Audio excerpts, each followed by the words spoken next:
buenas tardes a todas las personas que nos están acompañando, los que se acaban de unir, a los que se unirán después y verán la grabación. Primero, me siento muy honrada de que hayan sacado un espacio de su tiempo para podernos acompañar en este primer webinar que estamos realizando en la segunda edición de ciclos de webinar de Somos Celíacos Pty. Mi nombre es Rocío Vidal y junto con Catherine Chahani de Ladies Sin Gluten hemos creado este espacio para ustedes, querida comunidad, para los que están siendo nuevos diagnósticos, para aquellas personas que en algún momento sintieron que tuvieron alguna intolerancia o que tienen alguna enfermedad relacionada al gluten y que no saben cómo abordarla. Por lo que antes de empezar con nuestro panelista del día de hoy, el doctor Carlos Retali, quisiéramos que nos ayuden y nos escriban en el chat qué quisieran aprender el día de hoy. ¿Qué es lo que quieren aprender? ¿Qué estás dispuesto a aprender? O sea, usualmente escuchamos muchas charlas, algunos casos repetitivos, otra información nueva. Entonces, apóyennos el día de hoy. El panelista ya tiene lo que va a hablar al mismo tiempo. Él puede abordar algunos de los temas que ustedes nos puedan ir colocando en el chat. Así que, por favor, empiecen a escribir. Les vamos a dar 2 minutos para que ustedes escriban en el chat qué quisieran aprender, qué quieren escuchar, cuál es la duda que tengo. Me gustaría salir de aquí sabiendo esto. ¿Qué es lo que quieres saber?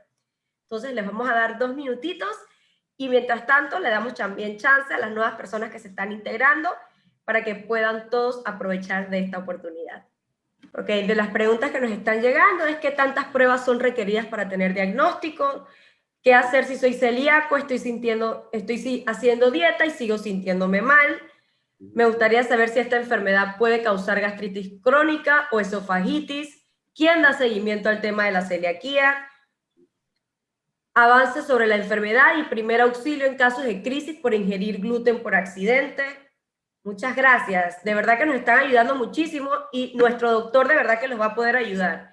¿Cómo afecta esta situación no solo a nivel gástrico, sino en general físico, emocional y si incide en las prácticas físicas y deportivas? ¿Quieren saber sobre la sensibilidad al gluten no celíaca? Perfecto, eso es muy importante. ¿Quieren saber si en Panamá hay especialistas que puedan tratar temas hormonales de mujeres y celiaquía? Ok. Ya tenemos como 10 charlas. Hola, entiendo que el doctor es gastro, pero dentro de todo me gustaría saber sobre afectaciones en huesos, osteopenia, la absorción de vitamina C y D. Es muy buena pregunta y la verdad es que sí influye. Bueno, okay. Con esto estamos listos y, Carlos, por favor, el podio es tuyo. Bueno, buenas tardes. Soy Carlos Retali, soy gastroenterólogo. Y pues nada, quería abrir un poco la charla de hoy, que algunos habrán escuchado anteriormente y que es muy básica en dibujar los conceptos principales alrededor de la enfermedad celíaca y la sensibilidad al gluten o al trigo no celíaca. Pero como quisimos abrirlo como que un panel de saber qué les interesa a ustedes escuchar, porque muchas cosas de las que voy a decir ya las saben, entonces como que perdemos el tiempo. Así que voy a ir hablando voy a partir de la plataforma que tengo preparada y de repente Rocío, con las preguntas que se han ido poniendo en el chat, me puedes ir interrumpiendo en la medida en que de repente sale una diapositiva que es relacionada, entonces abordamos la respuesta o la pregunta directamente y vamos como que echando para adelante y para atrás y creo que así será un poco más interactiva. Perfecto. Entonces, de nuevo, disculpas porque ya mucho de esto lo sabrán, pero hablamos de gluten y gluten y gluten. Entender que el gluten, pues nada, hay proteínas que están presentes en el trigo, en el centeno y en la cebada. A mí me gustaría subrayar, Rocío y yo veníamos hablando, el hecho de que el gluten tiene poco o ningún valor nutricional. Entonces, es una de las primeras los primeros cuestionamientos que le hacen los abuelos a los nietos que comienzan a comer sin gluten por una razón y le dicen, papito, pero ¿cómo no vas a comer pan? Pero es que tiene bajísimo valor nutricional y en efecto uno puede vivir perfectamente sin harina de trigo. La realidad es que el gluten en la industria alimenticia tiene mucho valor porque tiene propiedades elásticas, entonces le da volumen. Y no solamente en la industria alimenticia, sino en los cosméticos y en un montón de cosas donde el gluten forma parte de la industria. Como venimos a mencionar, las condiciones relacionadas al gluten de interés para el día de hoy es la enfermedad celíaca y la sensibilidad al gluten o al trigo. La alergia al gluten, al trigo, para hacer la diferencia, muchos de ustedes sabrán que ese es otro tema, mediado a través de otro mecanismo de acción o de enfermedad y que poco o nada tiene que ver con lo que vamos a hablar el día de hoy.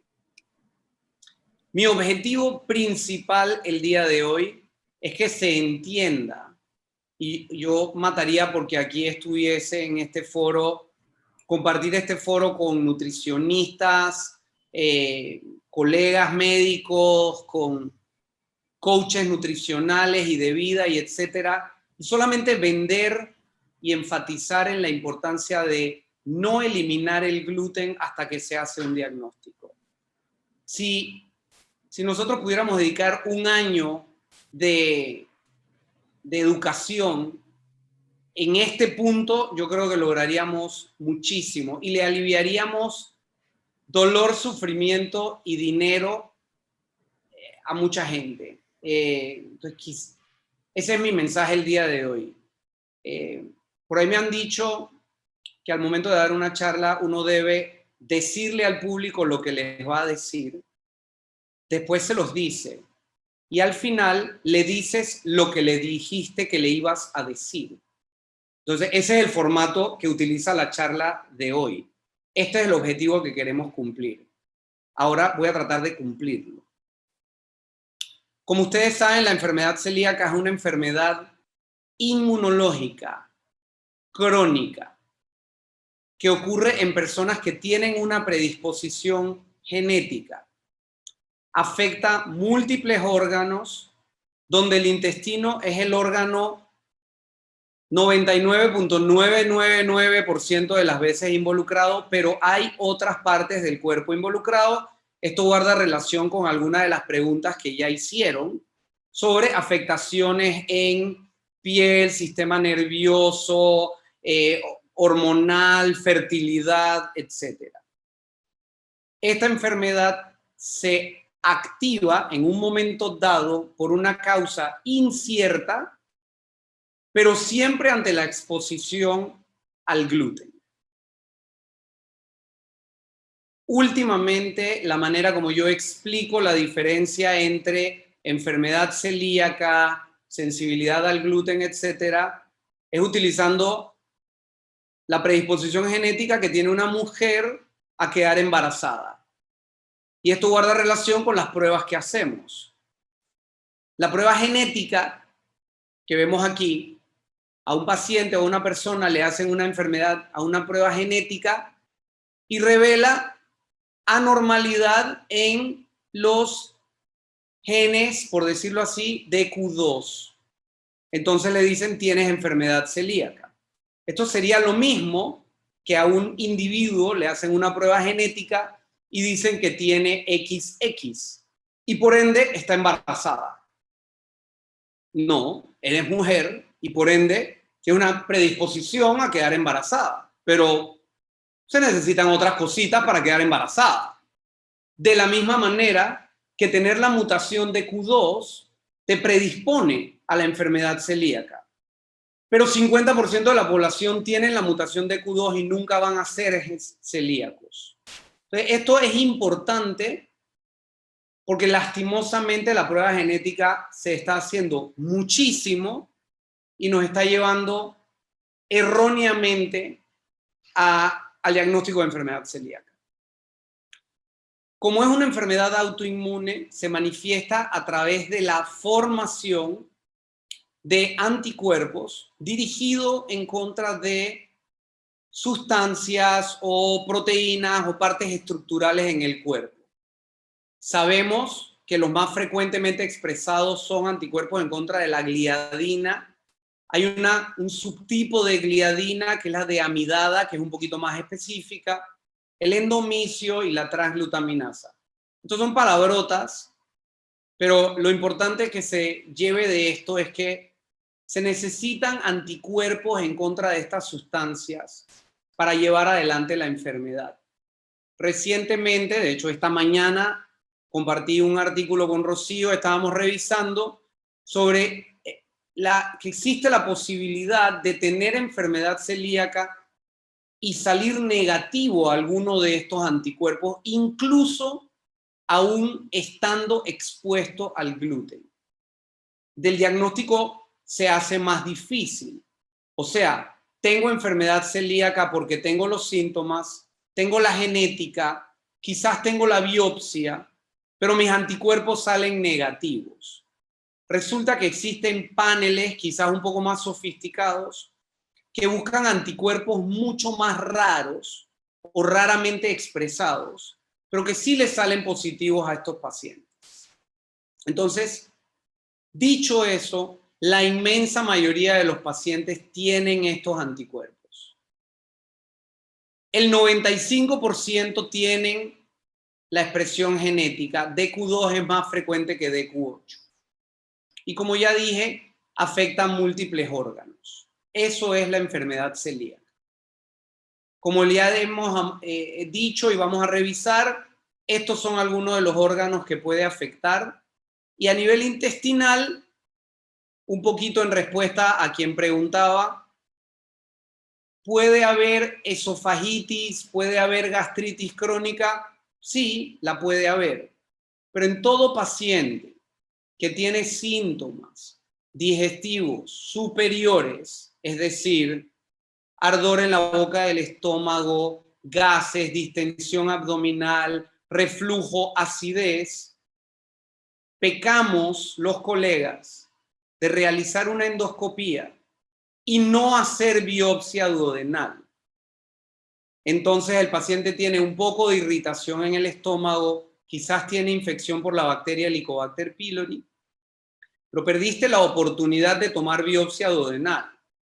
Entonces el paciente luego se pasa una vida entera tomando omeprazol y similares, cuando la causa de la acidez no era el Helicobacter pylori, sino que tenía enfermedad celíaca.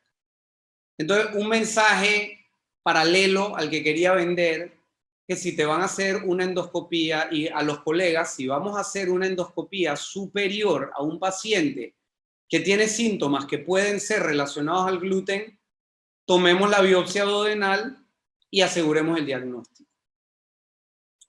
De la mano con otra pregunta que hicieron, ¿la lesión intestinal es producto?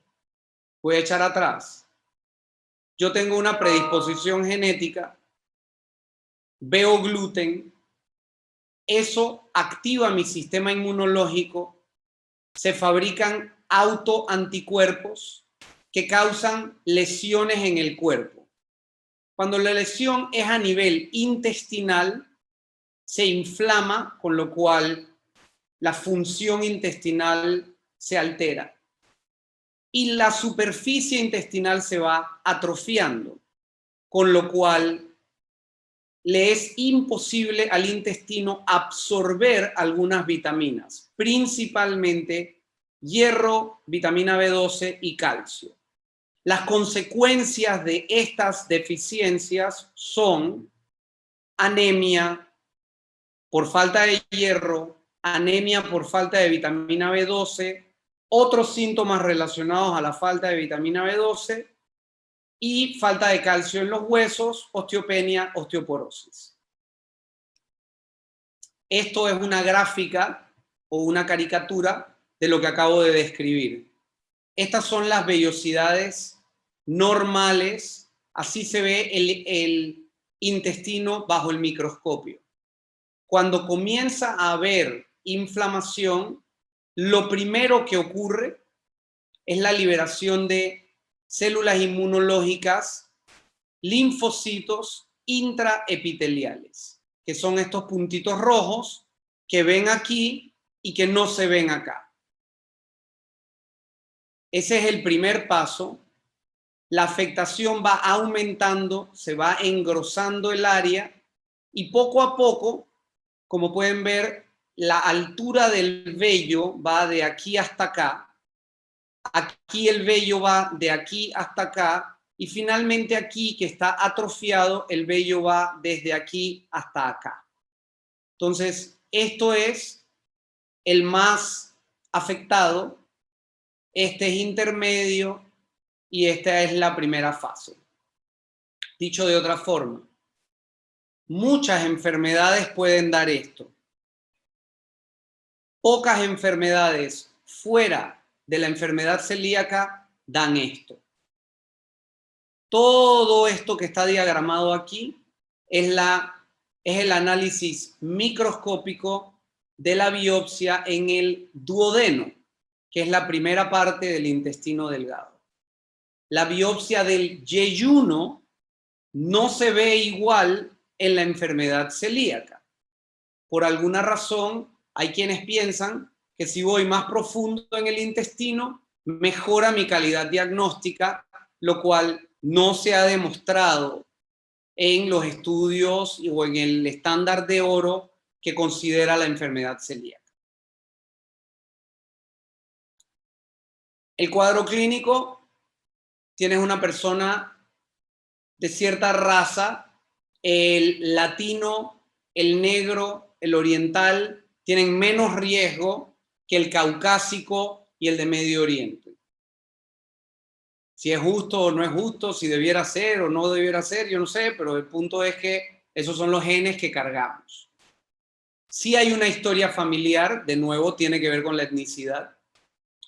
Y definitivamente un paciente que tiene otras condiciones autoinmunes, y si hay diabetes tipo 1, individuos con síndrome de Down también cargan la probabilidad un poco mayor. Tiroiditis de Hashimoto, artritis reumatoide, enfermedad inflamatoria intestinal, todos son enfermedades inmunológicas y si tienes una, puedes tener varias. El diagnóstico entonces se apoya en un individuo que tiene síntomas. La prueba de autoanticuerpos es fundamental.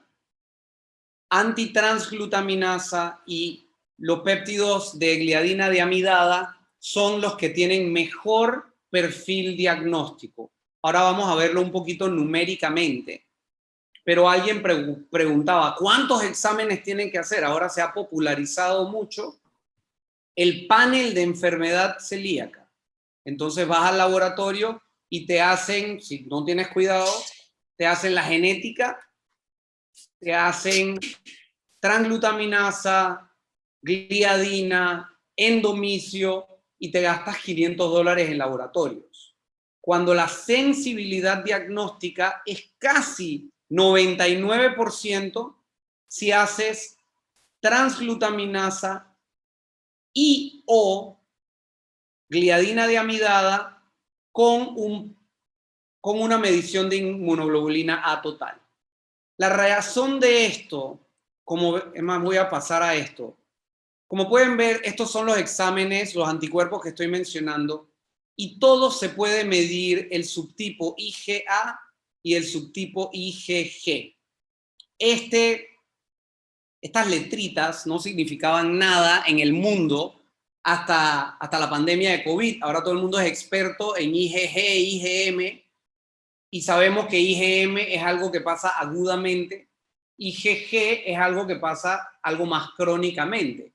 Pero resulta que la IgA es algo que pasa intestinalmente.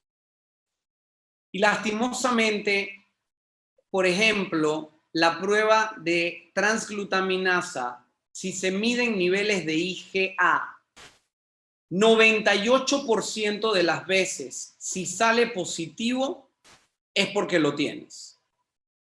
El problema es que un porcentaje, quizás de un 10 hasta un 30% de pacientes que tienen síntomas intestinales o que tienen enfermedad celíaca, su cuerpo no produce IgA. Entonces, si no produce IgA, no va a producir anticuerpos anti nada de tipo IgA. Entonces tú dices, salió negativo transglutaminasa IgA, pero es que no tiene IgA. Entonces, eso es una posible causa de un falso negativo. Por eso se promueve chequear niveles totales de IgA junto con la transglutaminasa. Nosotros en nuestra práctica, una oficina de 4 gastroenterólogos, de rutina no revisamos el IgA total porque nos vamos, por lo menos en la primera prueba, con la mayor cantidad o probabilidad diagnóstica. Y sabemos que el 98% van a tener o transglutaminasa o diamidada positivo. De ese 98% puede haber un 10% que sean IgA negativos. Todavía mi posibilidad diagnóstica está arriba del 90%. Entonces, esa es la manera como nosotros lo hacemos, con lo cual te ahorras como $100 en el diagnóstico. Hay maneras distintas de hacerlo, pero eso es lo que nosotros hacemos. Entonces, regresando acá, puedes ver que la sensibilidad y la especificidad de los paneles cambian. Gliadina es algo que ya no se debe hacer porque se pierde de un 15 a 20% de los pacientes.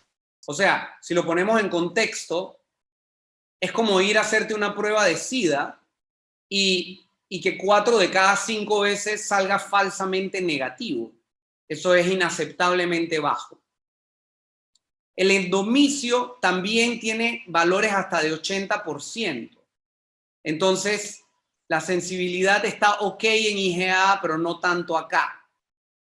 Este valor de 70% en transglutaminasa ha sido bastante controversial y como pueden ver el rango de los estudios van de 45 a 95%.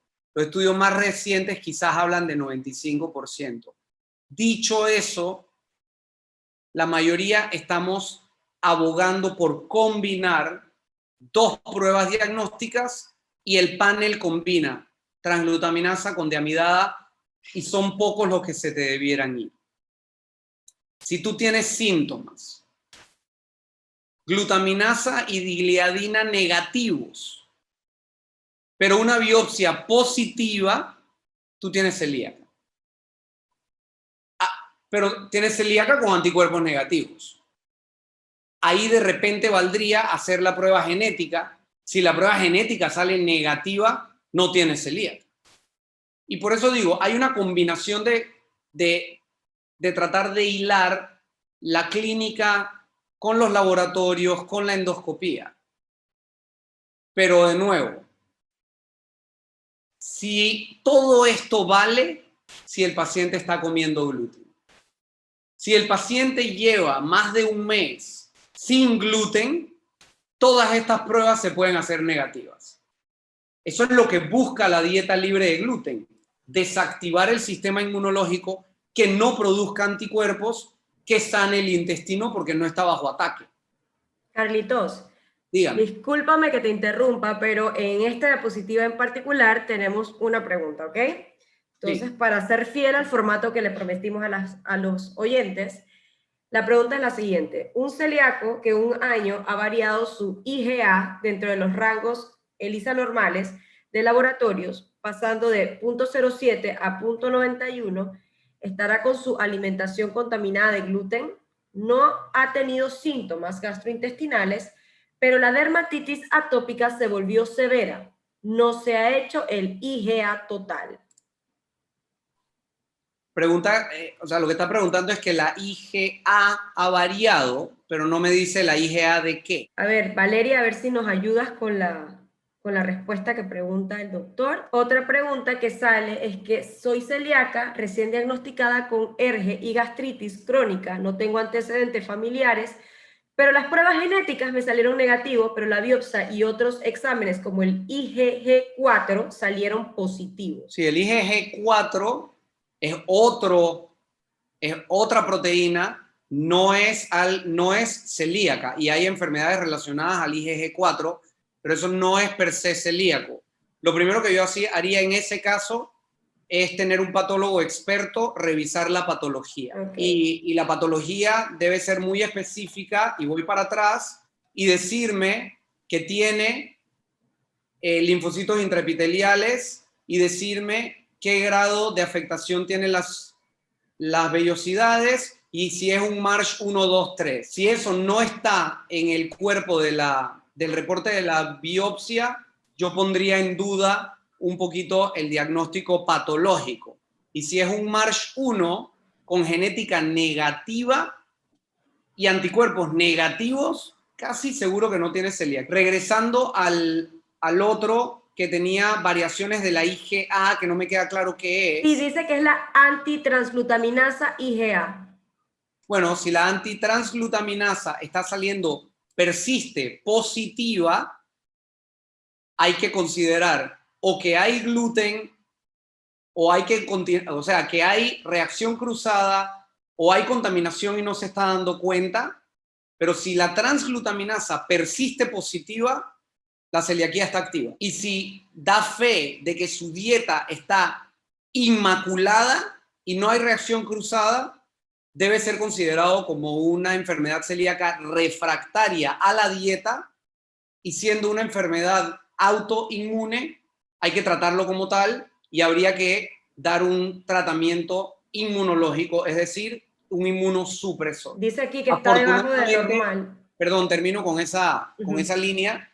Afortunadamente, los verdaderamente refractarios a la dieta libre de gluten son pocos. Ya.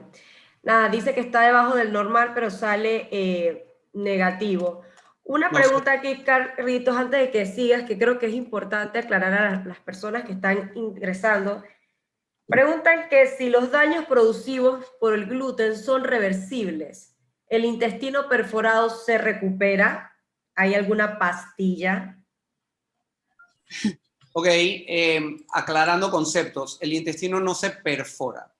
El intestino, imaginemos que el intestino normal es el monte enfrente de tu casa, que está bien alto, y que la enfermedad celíaca es pasarle una cortagrama o una podadora y aplanar el monte.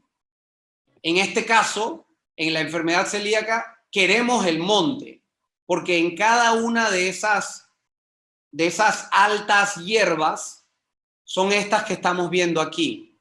Esta es la hierba alta, la queremos alta porque en toda esa superficie se realiza la absorción del intestino. Entonces no es una perforación, es que aquí pasó una podadora y dejó esta altura, la dejó de esta altura. Y aquí no hay superficie intestinal capaz de absorber. Entonces la enfermedad celíaca comienza con una mucosa sana y va progresando en esta dirección. Entonces la respuesta a la pregunta, ¿sana el intestino? Por supuesto que sí. Vamos de aquí con la dieta libre de gluten en esta dirección hasta que llega aquí. Y es importante llegar aquí. Por eso es importante, una vez que el paciente se siente bien, que sus déficits vitamínicos normalizaron, es importante realizar o repetir la endoscopía para demostrar que de nuevo tenemos vellosidades. Y es importante demostrar que los anticuerpos que estaban positivos se han negativizado. Entonces, en la persona que hacía la pregunta, la transglutaminasa te puede marcar. O sea, la transglutaminasa no se va, normal no es 0. Normal es por debajo del rango que te dice el estándar del laboratorio. Llámalo 1.1, 9, lo que sea. Si el normal dice por debajo de 1 y tú estás en 0.7, tú estás normal. Y normal es normal. Perfecto. No sé si quieres que te lea 2 preguntas más o lo dejamos para después. Rocío, un momentito solo para abarcar el tema de Valeria en particular, porque su hijo es adolescente. Entonces, en ese caso, pues también hay que tener mucho cuidado en el tema de que hay un alto porcentaje de celíacos que en la adolescencia recaen porque no se apegan 100% a la dieta. Ya es un tema de poder probar que en efecto es refractario. Como dijo el doctor, es un porcentaje muy mínimo el que es refractario y normalmente cuando hacen este estudio se dan cuenta que hay algo de contaminación o algo de que no se haya pegado necesariamente a la dieta. O sea que esto hay que tenerlo muy claro antes de tener conclusiones, ¿no? Sí, en relación a eso, todavía es ciencia ficción, pero estamos cerca de estudios que permitan ver que el paciente está expuesto a gluten a través de la detección de proteínas en la orina. Eso es algo que ya a nivel de protocolos de investigación, sé que en España hay algunos protocolos que lo están ensayando. Y eso va a ser muy útil en tratar de resolver esto, porque el paciente jura y perjura que está libre de gluten 100% y resulta que está orinando gluten, por decirlo así, o sea que sí está expuesto. Así que no es refractario, sino que de alguna manera está expuesto. Así es que eso viene en el futuro y quizás en el futuro cercano, de manera que se nos hará un poquito más fácil el determinar esto. Un poco en relación a las preguntas que venían haciendo, esto es lo que busca el tratamiento, la dieta libre de gluten al paciente que supuestamente tiene reflujo y gastritis. A lo mejor todos los síntomas se van no con omeprazol, sino con una dieta libre de gluten, si se hace el diagnóstico adecuado. Y tenemos varios pacientes así. También los laboratorios deben ir mejorando los que lo tenían anormal. Los marcadores serológicos o inmunológicos deben ir negativizándose y la biopsia se debe llegar a normalizar. Alguien preguntaba, y Rocío y yo lo hablábamos antes, y creo que sería una charla, el formato yo lo cambiaría, pero sería fantástico un conversatorio, literalmente, en el cual hablamos del paciente que tiene enfermedad celíaca, está haciendo su dieta y alguien preguntaba y entró en crisis. Entró en crisis definiendo crisis como estoy con acidez, estoy con diarrea, constipado, distendido, lleno de gases, lo que sea, porque la realidad es que la enfermedad celíaca te puede dar cualquier síntoma. Entonces, está bien, tú entraste en crisis y la reacción refleja, es decir, estás comiendo gluten. Pero si tus anticuerpos muestran negativo, y quizás si tu endoscopía muestra que la biopsia está normal, entonces pues resulta que no va por ahí la cosa. Y tú tienes todo el derecho del mundo de tener sobrecrecimiento bacteriano, permeabilidad intestinal, síndrome de intestino irritable, reacciones puntuales a algunos alimentos que no son el gluten. Y en Panamá tienes todo el derecho del mundo de tener parásitos, disbiosis, recientemente tomaste antibióticos, etcétera, etcétera. Y creo que esta es mi última diapositiva y regresaremos a las preguntas y podemos hablar de lo que ustedes quieran. La enfermedad celíaca, dependiendo a quién estudiamos, 1% de las personas van a tener enfermedad celíaca. Si hay un estudio bastante elegante en México, ojalá pudiéramos hacer ese estudio en Panamá, de gente que fue a donar sangre y los estudiaron por su etnicidad. Entonces, el mexicano, mero mexicano, tenía 1% de riesgo.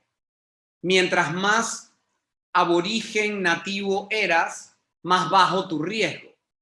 Pero el mexicano que tenía padres o abuelos españoles, italianos, no sé qué, su riesgo de enfermedad celíaca era, o de tener anticuerpos o genética, era 5 a 7%. yo postulo que en Panamá tenemos lo mismo. O sea, si vemos sus caras, podemos hipotetizar que Rocío Vidal tendrá un riesgo un poquito distinto al de Katy Shahani y al de Carlos Retali. O los tres tienen el mismo riesgo por sus antepasados, pero el riesgo de Pepe Pérez, que todos sus antecedentes están en las montañas de Coclé, su riesgo será un poco más bajo. Pongo esto en contexto de un tema que para mi gusto es un tema mucho más amplio, mucho más complejo y mucho más frecuente, que es la combinación de la sensibilidad al gluten, al trigo, el intestino irritable, la permeabilidad intestinal y el SIBO.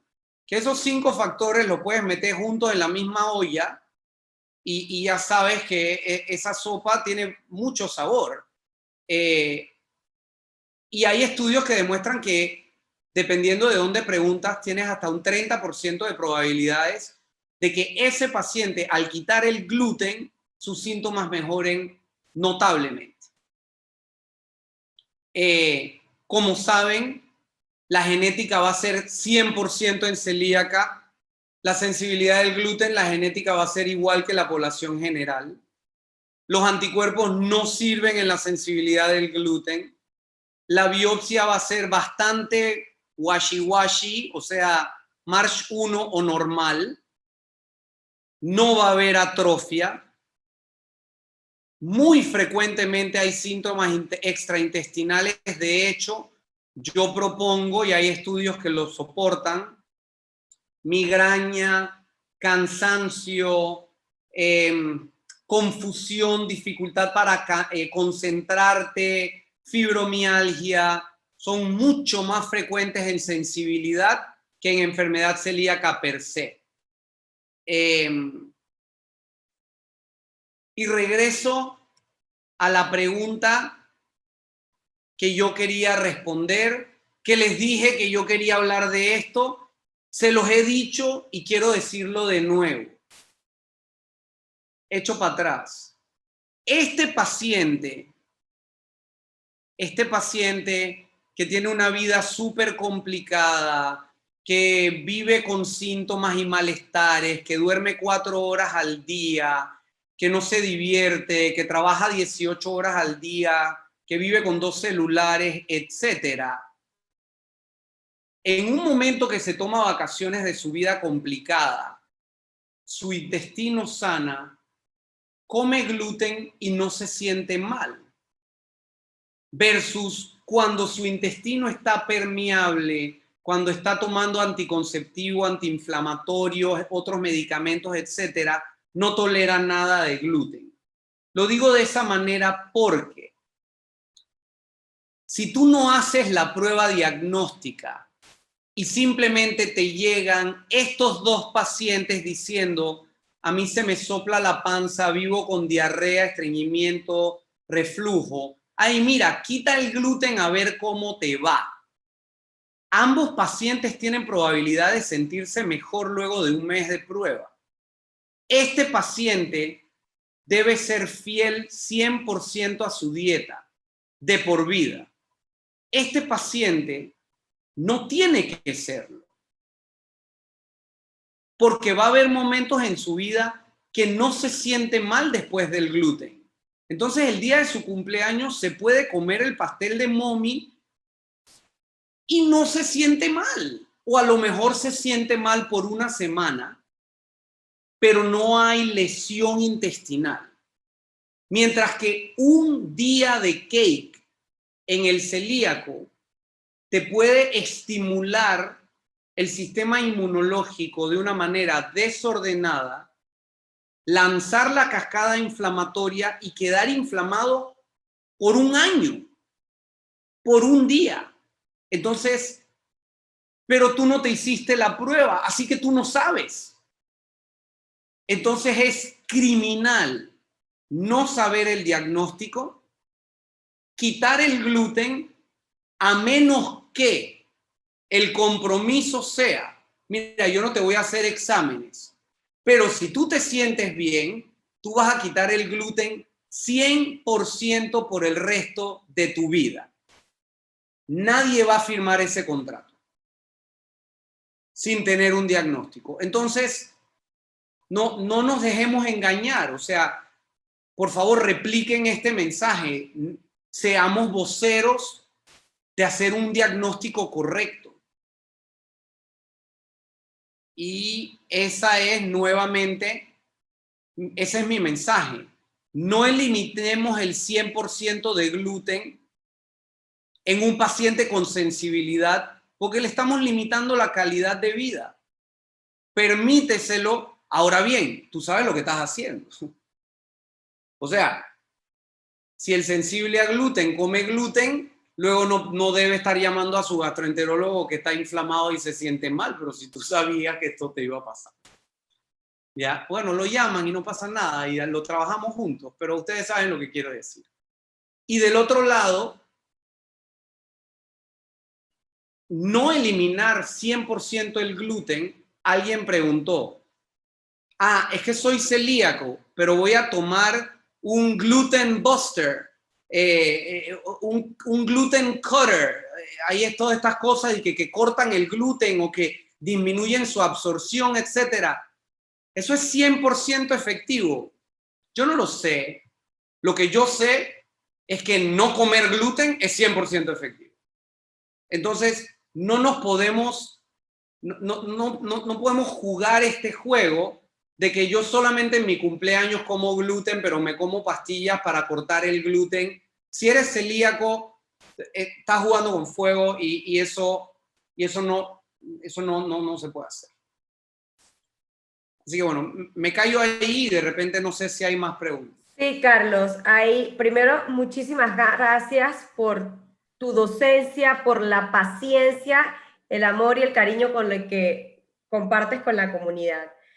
Mira, hay varias preguntas. Quiero enfatizar en una que habíamos leído al principio, pero que creo que todavía no hemos podido contestar, que dice que qué hacer en caso de crisis por ingerir gluten por accidente. O sea, ¿qué hace el paciente? O sea, yo sé que soy celíaco, entonces tuve una ingesta por accidente y ahora tengo toda la sintomatología. ¿Qué hago?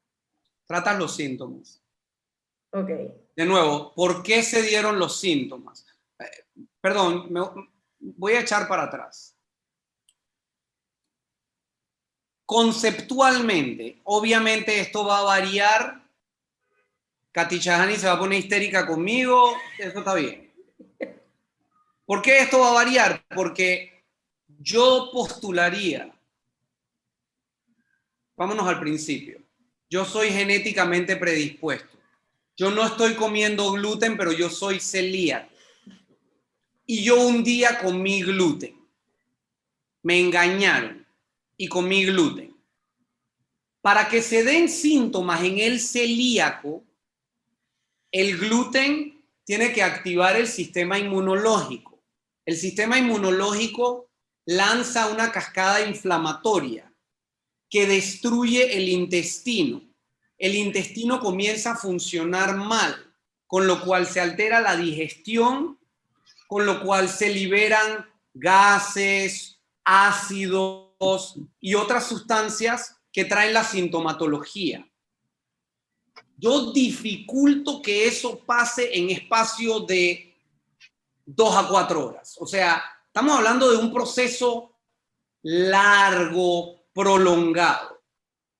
Ciertamente el celíaco tiene todo el derecho del mundo de también tener permeabilidad intestinal, también tener SIBO, también tener intestino irritable. Y que te engañaron con el gluten, pero también te tomaste un vino, también comiste lácteo. Entonces, los síntomas de repente no son inflamatorios y destruí mi intestino. Los síntomas son mala digestión. Entonces atacas la mala digestión. Tratas el gas, tratas el dolor, dieta líquida, cierras la bodega, en fin, todas estas cosas que sabemos que nos lastiman. Dicho eso, existe el celíaco que sabe que lo engañaron o que hubo contaminación cruzada y que dice, Carlos, yo sé, y le hacen la prueba y la prueba sale positiva. Sí, esa persona existe. Pero creo que son los menos. Ok. Gracias, Carlos. Aquí hay otra pregunta. Dice, mi hijo sufre desde los 3 años de alopecia areata. Hoy día tiene 11 años. El año pasado le hicimos por primera vez exámenes en relación al gluten. Arrojó alergia a avena, cebada, etc. Quitamos el gluten de su alimentación y ha mejorado increíblemente, al punto que ya no le hacemos inmunoglobulinas y su pelo ha crecido y las recaídas han sido en menor medida. ¿Cómo puedo saber si él es celíaco o no? Bueno, ¿dónde estaba mi pregunta? Hay que hacerse el examen. Regreso. Bueno, el problema que tiene esta persona es que le hicieron examen para alergia y salió alérgico y le quitaron el gluten y se siente mejor. Entonces, si no te hicieron pruebas de enfermedad celíaca, no sabemos si eres o no celíaco. La buena noticia es que es irrelevante. En este individuo es irrelevante porque su condición respondió a eliminar el gluten. Así es que sería un disparate comenzar a comer gluten para ver si tiene enfermedad celíaca o no. Da igual.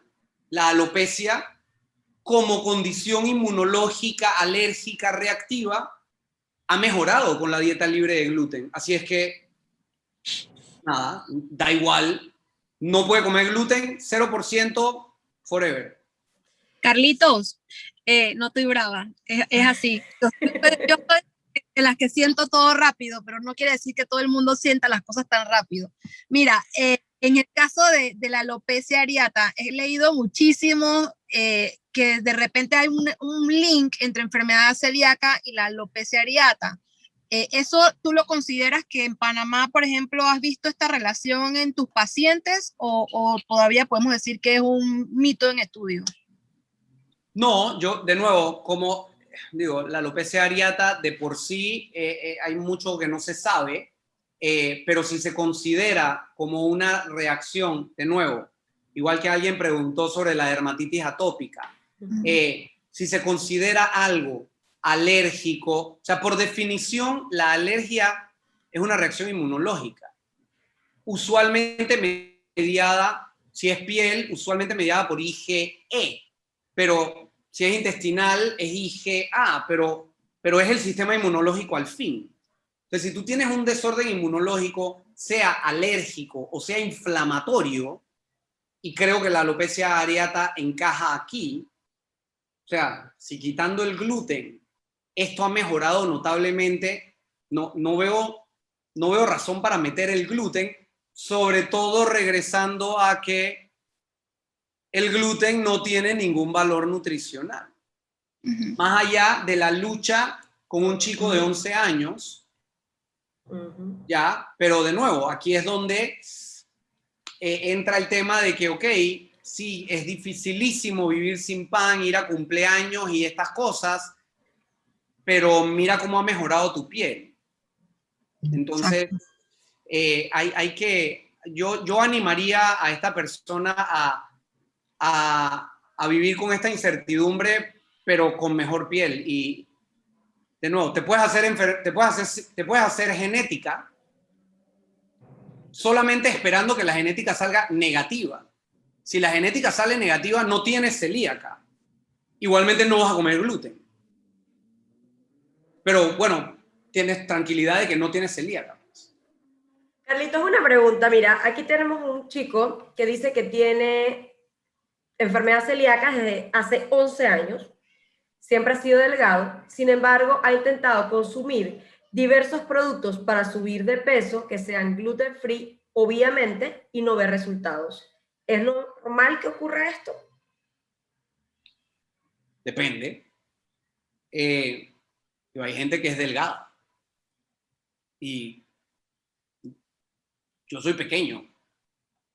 Digo, hay gente que es así y puede ser perfectamente normal. La pregunta sería si hay algún dato de mala absorción. Habría que ver cómo están las vitaminas. La mala absorción en la enfermedad celíaca, de nuevo, es consecuencia de lesión intestinal, con atrofia intestinal. Entonces, ¿por qué no estoy subiendo de peso? ¿Es eso un síntoma de mi celiaquía? Quiero ver el hemograma, quiero ver los laboratorios, la vitamina B12, el hierro, y de repente hay que hacer una endoscopía. Quiero ver los marcadores serológicos, si salieron anormales antes del diagnóstico, cuál ha sido el seguimiento de la enfermedad celíaca. Entonces, la pregunta es válida, ¿por qué no subo de peso? ¿Tienes malabsorción, sí o no? Mira, no tienes malabsorción, todos tus estudios salen súper bien, qué bueno, tu enfermedad está controlada y no subes de peso. Ojo, también, ¿cómo está la tiroides? A lo mejor tiene tiroiditis, que está relacionado a la enfermedad celíaca y no tiene nada que ver con sinoides, sino que su metabolismo está al 250%. Entonces, necesita un doctor. Esto me lleva a otra pregunta. ¿Cómo afrontamos entonces esta mala absorción? ¿Cómo la afrontamos? Sí. De la contestación de esta pregunta, de la respuesta, he visto muchos casos que tienen estos temas de malabsorción y que no engordan. Y cuando empiezan a tomar batidos de proteínas con aminoácidos de plantas, sobre todo, empiezan a ganar un poquito de peso, pero un peso saludable. ¿Tú qué opinas de estos batidos en los casos de malabsorción, que no tengan gluten, obviamente, y que te aporten esos aminoácidos como un suplemento adicional? Quizás en la fase temprana, donde estabas aquí, comienzas la dieta libre de gluten, habías perdido peso, tenías mala absorción, etcétera. Sabemos que de aquí a acá puede pasar un año. O sea, es un proceso que va en esta dirección. De repente puedes apoyar al paciente en este proceso tratando de aportar un poco más. Yo no soy muy fan de suplementos porque creo que mucho tú lo puedes hacer comiendo arroz, poroto y carne. Pero si toleras el suplemento proteínico, estás aumentando. Habría que de repente un nutricionista estimar cuánta proteína estás comiendo. Si tu proteína está alrededor de 1 gramo por kilo de peso, subirlo a 2 de repente ayuda o de repente empeora. Entonces, los suplementos de proteína, lo digo así porque entendamos que hay un tope de proteína tolerable en el porcentaje de lo que uno come al día. Por eso pacientes que comienzan a hacer dieta cetogénica, por ejemplo, o intentan hacerla, pero no suben la grasa y solo suben la proteína, tienen síntomas de cansancio, malabsorción, bloating, distensión abdominal, porque sobrepasaron ese 30% de proteína en la dieta que toleran saludablemente. Otro tema con los suplementos vegetales es que el paciente que está aquí, por definición, tiene malabsorción, tiene permeabilidad intestinal, va a tener mal funcionamiento intestinal. Y aumentar vegetales dramáticamente, aumentar la fibra, casi seguro va a traer fermentación, bloating, distensión abdominal. Entonces, puedes tratarlo, creo que hay un cielo a donde quieres llegar. Yo prefiero llegar lento, lejos, que tratar de llegar rápido. Entonces, no, puedes intentarlo, no estoy muy convencido. Carlitos, tenemos aquí una pregunta que dice, a ver, buenas tardes, excelente exposición, doctor. Mi hija ha sido mal diagnosticada desde los 4 años. Le realizaron endoscopía y salió bien, pero los infinitos exámenes le salieron unos positivos y otros negativos. A los 7 años sufrió de una neuralgia del trigémino e incluso hasta los 8 años salió deficiencia en vitaminas B12 y D. Estamos mal orientados, ya la lactosa no estaba eliminada, ya que los alergólogos nunca dijeron que se retirara. La pregunta impone signos de interrogación. La pregunta es que había que eliminar la lactosa, entiendo. Lactosa, o sea, a ver, muchísimos pacientes que tienen enfermedad celíaca y que están aquí entendiendo que es en la vellosidad donde está la lactasa, que es la enzima que digiere la lactosa. Si tú has pasado de aquí a acá, casi seguro que aquí tú eres intolerante a la lactosa. O sea, y eso te va a dar sintomatología. Pero se me confundieron un poquito los conceptos en la pregunta. Si, Perfecto, aquí dice...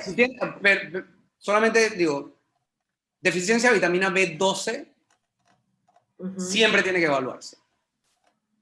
O sea, siempre tiene que evaluarse por una condición inmunológica, anemia perniciosa, atrofia gástrica, que está muy relacionado con enfermedad celíaca, sobrecrecimiento bacteriano, enfermedad de Crohn. O sea, esas son algunas de las razones por las cuales alguien que no es vegetariano estricto hace deficiencia de vitamina B12. Entonces, este niño hay que estudiarlo bien. Ok, ¿recuerdas la pregunta de la persona diagnosticada con ERGE y gastritis crónica sin antecedentes? Las pruebas genéticas le salieron negativas, pero la biopsia y otros exámenes, como el IgG4, salieron positivos. Luego comenta que ya se vio la biopsia MARC tipo 1, cuando come trigo, avena, centeno, se inflama, dolores abdominales e intolerancia a la lactosa, subida de peso, área abdominal, migraña y otros síntomas. Ya, entonces si tiene MARCH 1 con anticuerpos negativos y genética negativa, es poco probable que sea enfermedad celíaca. El MARCH 1 puede ser causado por Helicobacter pylori, exceso de ácido, sobrecrecimiento bacteriano, giardiasis, muchas otras cosas. Si tiene genética negativa y MARCH 1 y no está mejor en una dieta libre de gluten, no tiene enfermedad celíaca. Nos preguntan que si esta enfermedad puede aparecer después de dar a luz. Por supuesto. Recordemos que el embarazo es un momento de inmunosupresión y luego de inmunodisregulación. Por eso, afortunadamente, MINSA ha estado de acuerdo con que se vacune en contra de COVID a las mujeres embarazadas, porque durante el embarazo están inmunosuprimidas. Entonces, vemos frecuentemente la aparición de nuevo de enfermedades autoinmunes, Hashimoto, hipertiroidismo, celíaca, enfermedad inflamatoria intestinal, después del embarazo. Ok, otra pregunta. ¿Puede el tema psicológico afectar que te sigas sintiendo mal y aunque estés cumpliendo con la dieta? 250%. Gracias. Y de nuevo, aquí quiero enfatizar, no sé por qué Katy se ríe tanto, pero... Yo me río porque realmente cuando uno es celíaco, los niveles de ansiedad se suben mucho. Entonces, si tú tienes que estar pensando cada bocado que uno se mete a la boca, si es un riesgo para ti, definitivamente que psicológicamente ya tienes una afectación. Entonces, es muy probable, como dices tú, 250% de seguridad de que la parte psicológica juega un papel que hay que abordar también en el proceso. Y uno debería tener un acompañamiento psicológico una vez diagnosticado. Así que estoy 100% de acuerdo con todo lo que estás diciendo. Sí, y de hecho aquí quisiera yo hacer una intervención, Carlitos, y discúlpame que te interrumpa.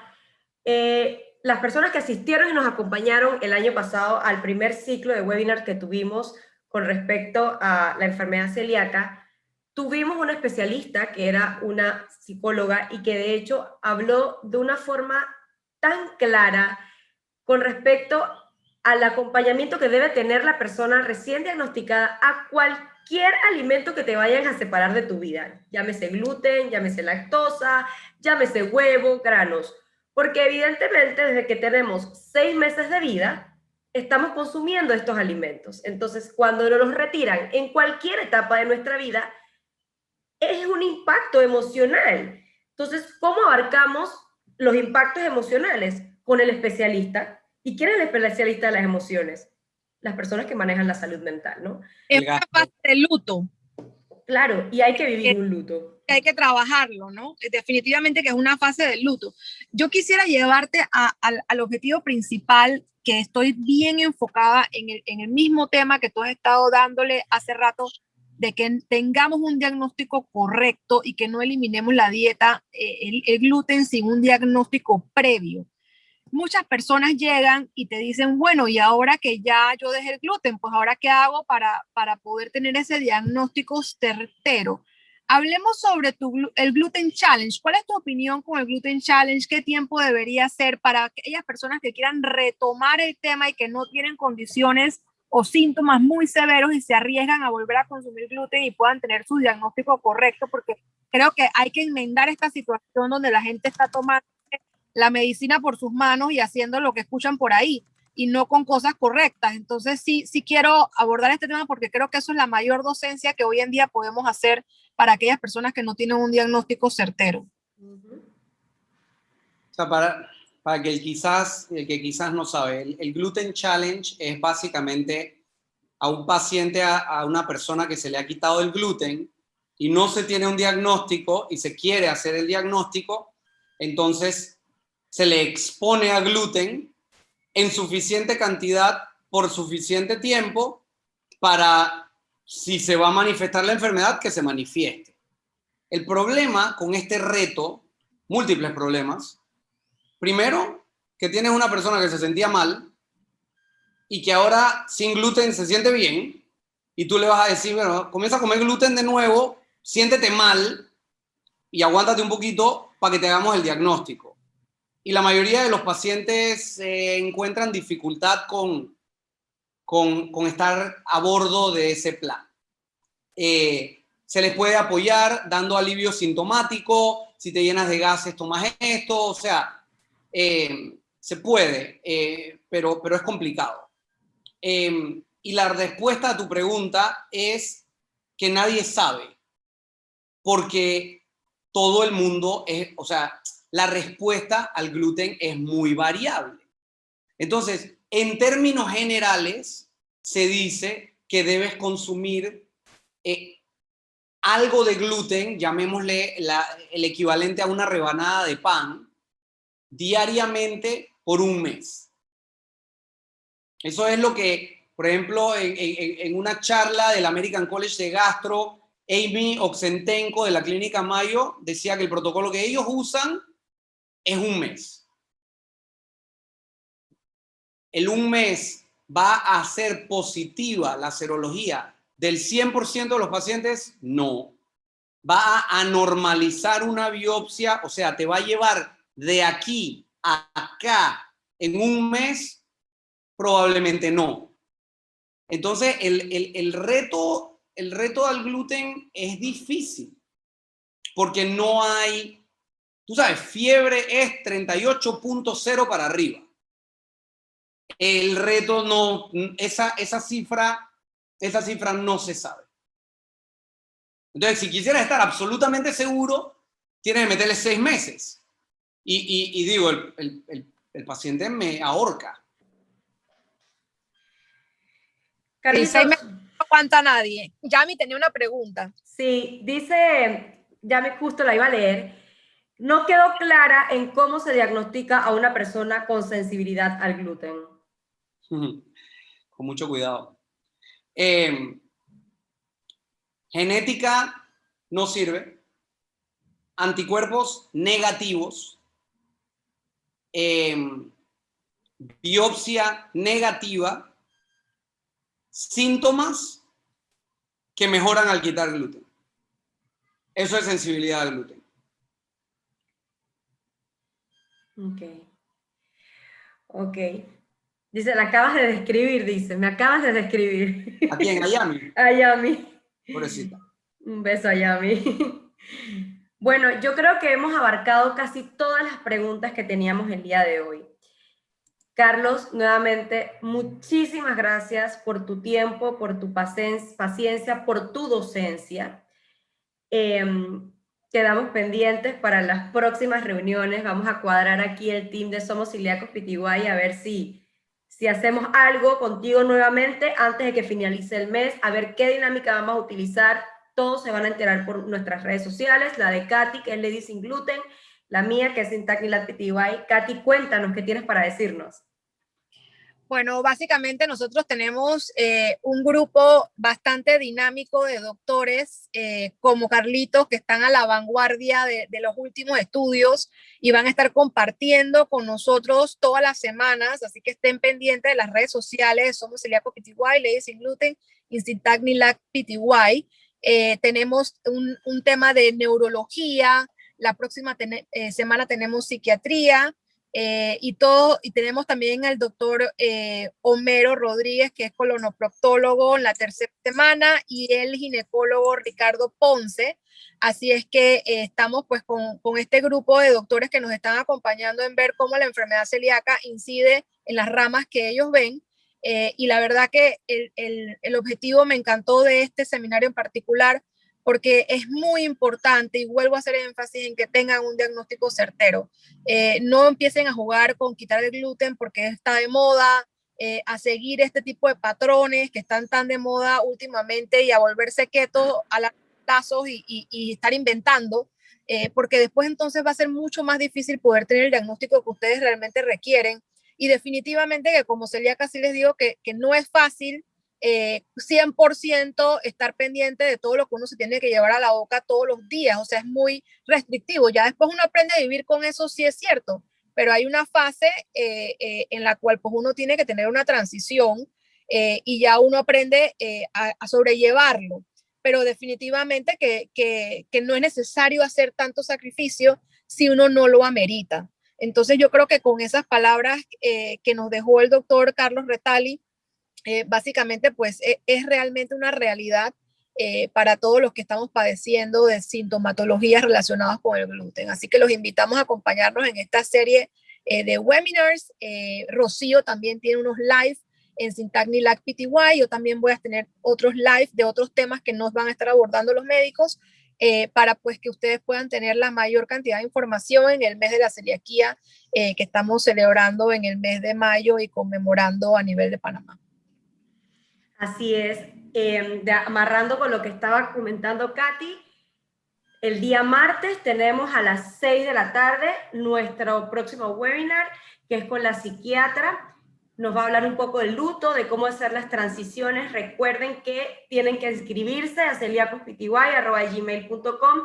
No vale una inscripción para todos los webinars. Necesitamos que por favor nos apoyen inscribiéndose en cada webinar, porque como ven, el gran equipo está conformado por 2 y nos ayudan, y de la misma forma nosotros podemos ayudarlos a ustedes. Muchísimas gracias a todos por quedarse en este conversatorio. Carlos, una vez más, estamos hiper agradecidas contigo. Ya ves que tienes una comunidad que te respalda. Por favor, diles a las personas dónde te pueden contactar, si quieren sacar una cita contigo, en qué redes sociales pueden encontrarte, en dónde atiendes, para que se puedan acercar a ti. Gastroenterólogos Asociados, Punta Pacífica. ¿Redes sociales? ¿Twitter?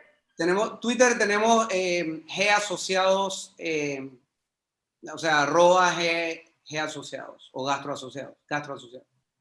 Comparte la red social de tu hija, que está maravillosa. No, eso sería promoción y no quiero meterme en ese lío. No importa, no importa. Aquí autorizamos esta promoción. Y yo les agradezco.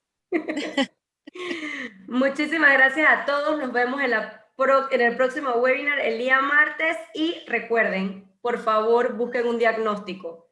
Busquen un diagnóstico. Tenemos personal idóneo en este país, súper capacitado, que les pueden dar un diagnóstico certero. Nos vemos. Chao. Hasta luego. Hasta luego.